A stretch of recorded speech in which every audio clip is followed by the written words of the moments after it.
This video is on the issues that I had converting this 2018 Marin bike into an electric bike using the Bafang 750 watt motor that I bought on Amazon, along with the 13 amp hour battery that I bought on Amazon. To start off, I have no experience with bikes. I didn't know how to take off the pedals. I didn't know how to put on the chain. I also had to solder with this bike that I did for the first time, along with a lot of other things. So that's what this video is about. It's the little issues that I think every individual bike will have their own little issues. So just some of the things that I had to go through while doing this. The first thing that I encountered was the Bafang lock nut. This guy right here. When I put it on, if you can tell, and if you get one of these kits, you'll have this lock nut along with another nut or a cap that kind of goes on there. I didn't have room for the other cap, so I just put the lock nut on there as tight as I could. So I'm hoping that it lasts. The other issues that I had was the battery that I bought. It didn't come with this XT60,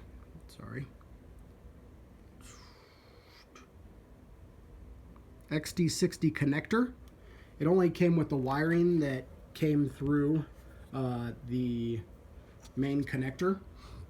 So what I had to go do is go buy the XT60 connector. It was like $4 or $5. I only had to get the female version of it because luckily the male was on the kit that I bought. So what I got was the Bafang 750 motor, like I said, with the 850C controller. So I'll put that on eventually and show you guys when I'm all done with the bike to give a review of it. Like I said before, the pedals I had an issue with because online all that I seen was make sure that you put the left on the left and the right on the right. So me not knowing or not wanting to mess up putting the left on the left and the right on the right, because I originally didn't have this stand when I put on the motor, I just, flipped it around and was working on it backwards. I was like, what's the left? Which one's the right?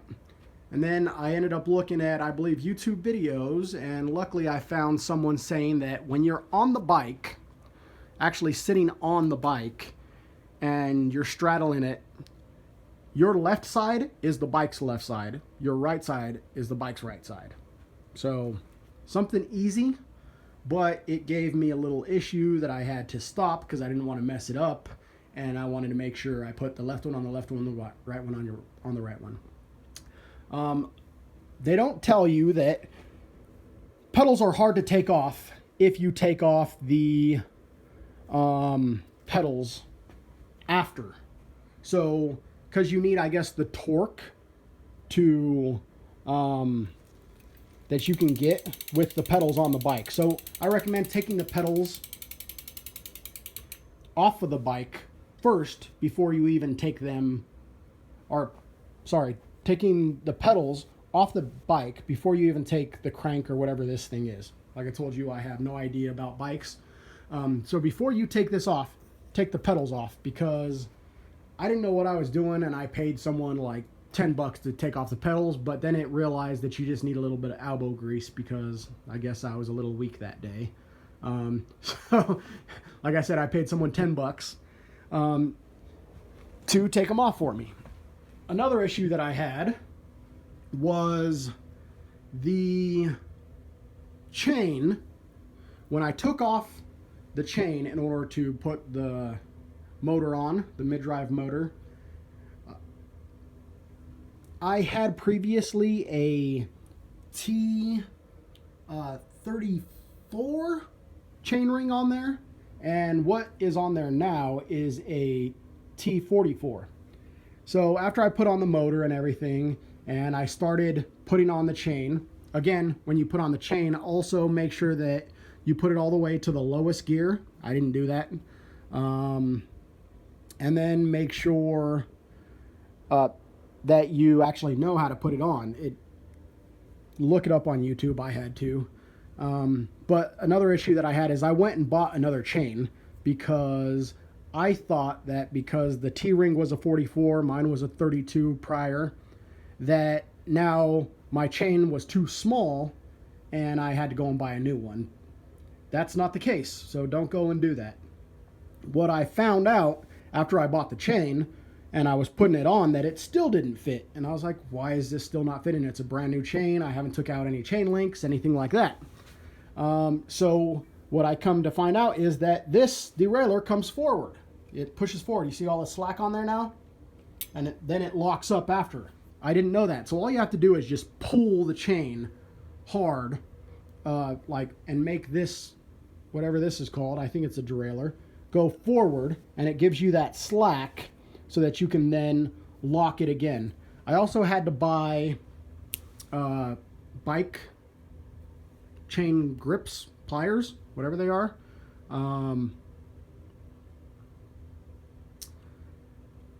After that, the other issues that I had was the battery. So mounting the battery, the plate, first of all, what I did was I took out these 3 screws and I was able to get into the motor mount,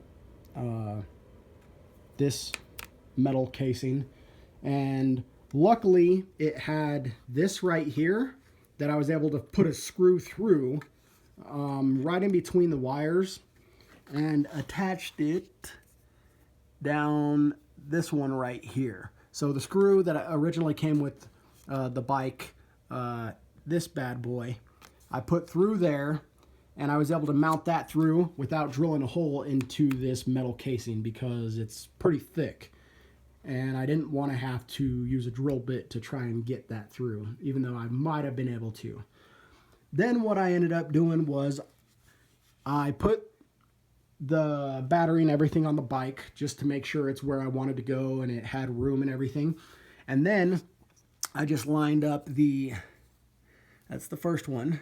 I lined up this last one with the housing here that I had. And then that's the one that I did the drill bit with. So that's the one I did. Quick drill bit, made sure that it lasted. Boom, in there, good to go. The only other issue that I would say is remove this first, if you guys have that, because you don't need it anymore. What I ended up doing was putting a little rubber piece there to keep it preventing, because when it falls down, it does fall down and it hits on here, and when you go to put the battery back on, it's hard to put on. Like, you can't do it. You got to keep on lifting that up and making sure that it doesn't fall down, and just take it out. I probably would. I don't even think I need it. But if you do need it, obviously don't take it out. I have no idea. But it's doing fine now. It's not falling down, and I could easily put the battery on.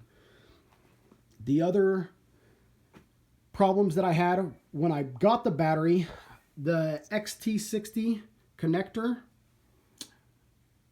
came with the controller, but the battery didn't come with the XT60 controller, so I had to go and buy I had to go and buy an XT60 controller.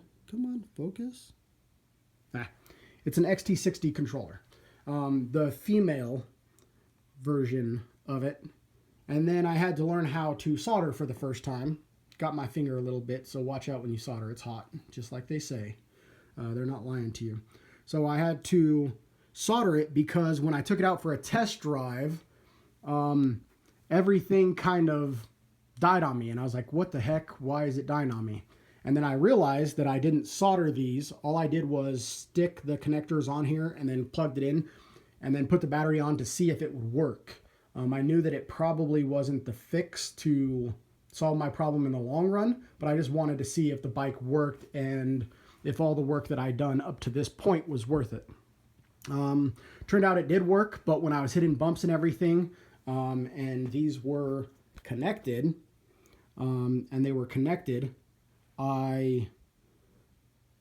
these wires right here, there's two of them. You can't really tell because I've put electrical tape on them in order to make them watertight, and I've also put liquid tape on there in order to make them watertight. So I did one coat already of it, and then I just used regular electric tape like you see right there. So yeah, so that's an issue. I was at first hesitant to solder, but I just made sure that the battery wasn't on there, it wasn't on, it wasn't connected, so I felt a little bit better that I wasn't dealing with any actual currents or stuff when I was actually soldering. And again, YouTube videos on that. Thank you everybody, YouTube, for having all your videos up on this. And from there, the only other issue that I had was the brakes. So the brakes come with mine I believe are hydraulic brakes. It says right there, mineral oil. There we go, Shimano mineral oil. So I think that they're hydraulic brakes is what they are called. And so what it comes with is a regular brake with like the cable, and these are attached to it in a little kind of side thing. So what I ended up doing was I took this out of it, and I'm trying to focus. I guess I have too much stuff in the background, but there we go. You can see I filed that side and this side, both of the sides, in order to get it to fit in between here where the brake goes. Now what that does is when you're going, it's depressed, and the motor allows the motor to run, and it's a safety concern that when you're pedaling and you're trying to apply the brakes, if you're still pedaling, then the motor will keep on running and it won't shut off. So to do that, you can either have it on pedal assist 0, or you can have these brake sensors. Again, when it's depressed, it doesn't do anything. As soon as I apply the brakes like this, it should allow for it not to be depressed and pop up, and then that would send a signal to the motor to stop running as a safety precaution. So I took these off now because when I took it out for a test drive yesterday, it shut off, and I thought that was the case because of the brakes. Then I'm almost positive it was because of the XT60 connector not being soldered. So I'm going to give it a test drive. It's snowing out today a little bit, so I'm going to give it a test drive probably today and see if I really do need these brakes. I don't think I do need the brake sensors. And if I don't, I'll probably just leave it until it becomes an issue. And then this was working, however, though. Like, I was able to put it in there, so I would just have to figure out a way to permanently do it, probably super glue, something like that. But luckily it wasn't too bad, though. When I had it on there, it actually looked pretty nice. It looked like it was a part of the brakes when I first started. And then those are the only issues that I had with it. Other than that, you have to figure out how to do the controller, everything else. I'm trying to think of any other issues that I had with the bike. Again, I have no experience dealing with bikes, obviously, as you can tell in this video, but I'll give an update on this. I'm pretty sure it went well. I mean, things look pretty nice. I'd have to probably make it look a little bit nicer with the wires. I did test drive it and I got it up to 30 miles per hour before it actually, the battery just stopped working, and I'm almost positive again it was because of the XT60 connectors didn't have a good electrical connection, and that should be solved with what I'm doing right now, putting the electrical tape on it, soldering it, and then putting the liquid tape on it. So I will give another update. If anyone has any ways that I can do better with the things that I've done, please let me know, because like I said, I have no idea what I was doing when I started this thing. Another thing is that the prices, I don't know if I mentioned that, I'll have to watch the video again, but the bike I bought at Performance Bicycles for $625 because they were going out of business. It said it was originally, I believe, a $1,400 bike. And I do believe that because it does have the mineral oil brakes, it has the SRAM derailleur, it has everything that I seen when I went to Bicycle Village for the Trek mountain bike at about the same, with the same stuff, the Shimano brakes, the mineral brakes, with the SRAM, and then it also had pedals that came with it, like Eagle pedals or whatever it was, the shocks and everything. So everything that I've seen, the bike compared to about a $1,400 bike.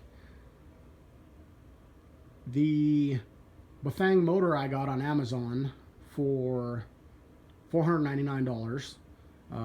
The gift was this light, and I'm gonna have to do a video on the controller because at first I didn't know how the light worked. I didn't know too many things. I'll have to do a video on the controller because I didn't see too many on the 850 model version controller for it.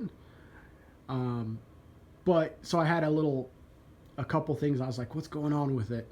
But I'll have to do a video on that later on and figure and let you know my issues with that and that I had. Yeah, so other than that, thanks for watching. Again, please let me know what I could do better on the bike, and if you liked it. And just know that, again, I had no experience, so I believe that anybody could probably do this if you have a little bit of willpower to not know how to do things and look it up on YouTube and just figure it out.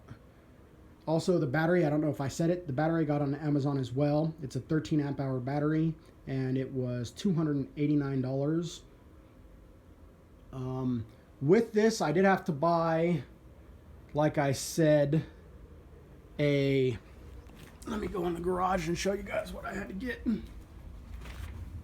I had to buy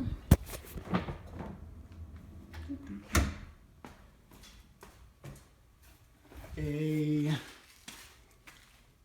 soldering tool, which I used last night to solder this stuff. That was 20 bucks at Home Depot. I had to buy this bottom bracket mount that I only needed this portion of it to take off my bottom bracket, but I had to buy this tool. And the chain,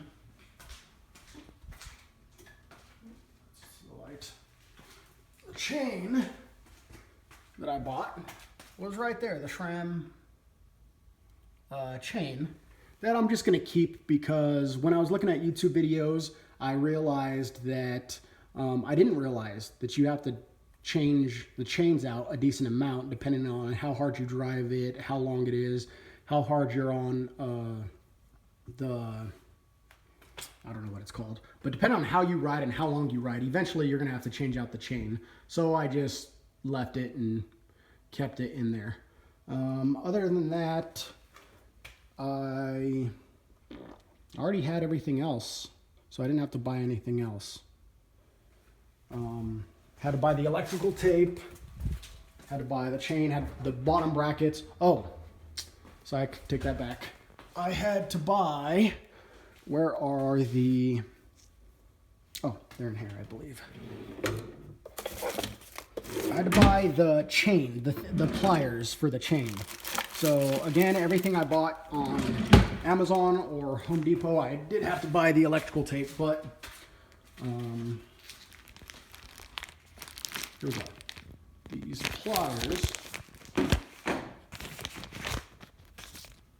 These pliers, I did have to buy, and it came with the other chain stuff, but all it does is it clips on the chain and allows you to, I had a quick release, I guess, on the chain, so I just had to clamp them in there and pull them out, and that's it.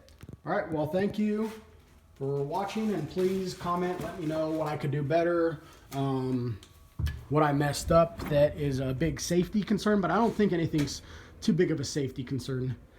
And